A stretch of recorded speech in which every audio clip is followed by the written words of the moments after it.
Fala, Saulo, meu nome é Vitor, eu sou de Vitória, Espírito Santo. Eu queria fazer uma pergunta, queria abordar você sobre um tema polêmico que eu acho que é polêmico, né? Poucas vezes eu vejo você falando ou vejo alguma discussão, que é sobre o fenômeno de poltergeist e sobre possessões. Por que esse tema é tão pouco falado? O que acontece? Por que é tão difícil ocorrer esses fenômenos? É isso minha pergunta. Valeu. Não é que o tema seja pouco falado, é porque, como você falou, como é um caso mais raro, a gente não fala muito, mas é um fato, é um fenômeno de certa forma explicável, né? O que acontece? Os fenômenos do poltergeist são quando existem movimentações de objetos, ou fogo, ou luzes dentro da casa, ou barulhos estranhos. Eles existem pelo fato de que existe no ambiente, por algum motivo, ou essa energia é canalizada de fora, algum médium, né? Alguém que canalize essas energias a ponto de densificar o ectoplasma e fazer com que eles manipulem. O que é isso? Uma pessoa para estar encarnada não tem as energias, pelas energias eu não sou espírito e não estou movimentando o corpo físico, pela mesma lógica, um espírito, pelas energias densificando, ele pode movimentar algo físico, né? Ele pode mexer no corpo da pessoa, me puxar o lençol. Então, para isso, ele teria que ter um ectoplasma muito densificado para que isso acontecesse. Então, é possível? É possível. E o fenômeno de possessão, Saulo? Como é que uma pessoa se torna a escrava de um espírito, utiliza o seu corpo e corta como caso de exorcismo? É possível? Também é possível. É mais raro porque, para isso, tem que existir um nível de assédio muito intenso. Ou proposital, como no caso do exorcismo de Emily Rose, que fala de um caso específico que foi um caso real, né? Pelo menos o filme narra como real, mas eu acredito que foi, tem até um livro, de que ela é obsediada pelos próprios espíritos mais pesados que tem, Lúcifer e outros tantos que se denominam assim, pelo menos, e ela se permite passar por isso. Aquilo foi proposital, foi como se fosse um espírito que nasceu para que passasse por esse tipo de assédio específico, certo? E as pessoas param para me olhar, fica parando assim, fica olhando, é muito engraçado. É como se fosse um repórterzinho. E aí aparece um momento, um espírito para ela, que no momento do filme parece como se fosse Maria, mas enfim, faz diferença.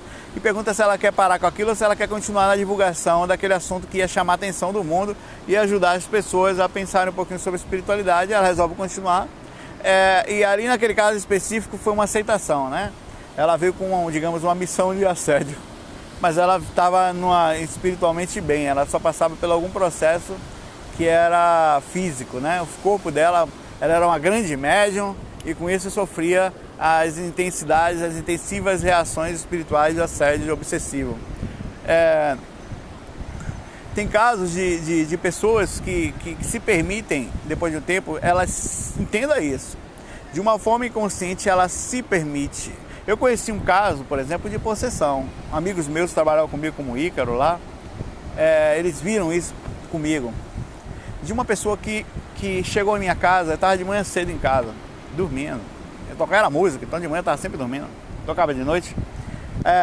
Aí bateu na porta, quando bateram a esposa com o cara com as mãos todo tortas, assim, que tinha batido as mãos na parede, ele com cara de choro. Eu já desci, quando eu abri a porta, eu desci todo arrepiado. Eu, eita porra, que o bicho vai pegar, né? Eu estava fora do corpo naquele dia. Aí quando eu cheguei na porta, um senhor chamado Petrônio, esse senhor já desencarnou, inclusive decorrente ao problema que eu vou encontrar vocês. Era uma pessoa fantástica, mas que isso, por mais que seja pesado, isso foi o fato da história. Aí chegou lá dizendo que o espírito pegava ele. Aí eu, claro, educadamente, por favor, suba. Naquela hora, rapaz, é impressionante, o Ícaro Monteiro, amigo meu, pergunta a ele se o que eu estou falando aqui, cada vírgula do que eu falo aqui não é verdade, e todas as outras coisas que eu falo também, isso é questão de consciência minha. Ele chegou lá para me chamar, ele ia lá de vez em quando, mas isso foi especificamente naquela de manhã cedo, 8 horas da manhã.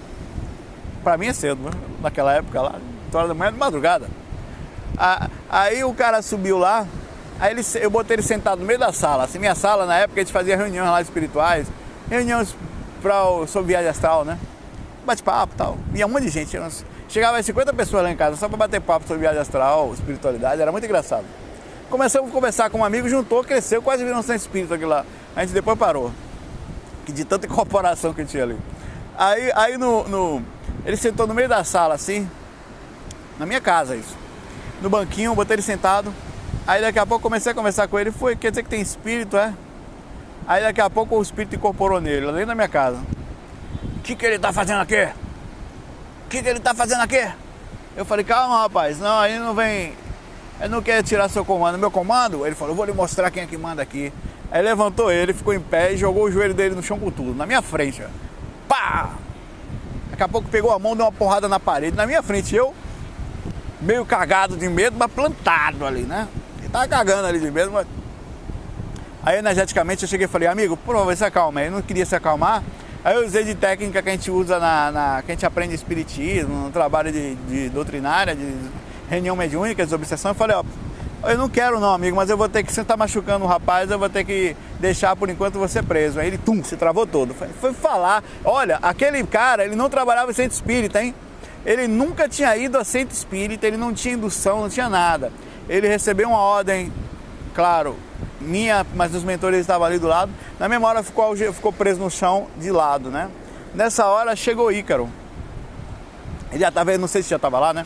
Ele começou a ver aquilo comigo e ficou espantado. Enfim, decorrer da história, esse rapaz, ele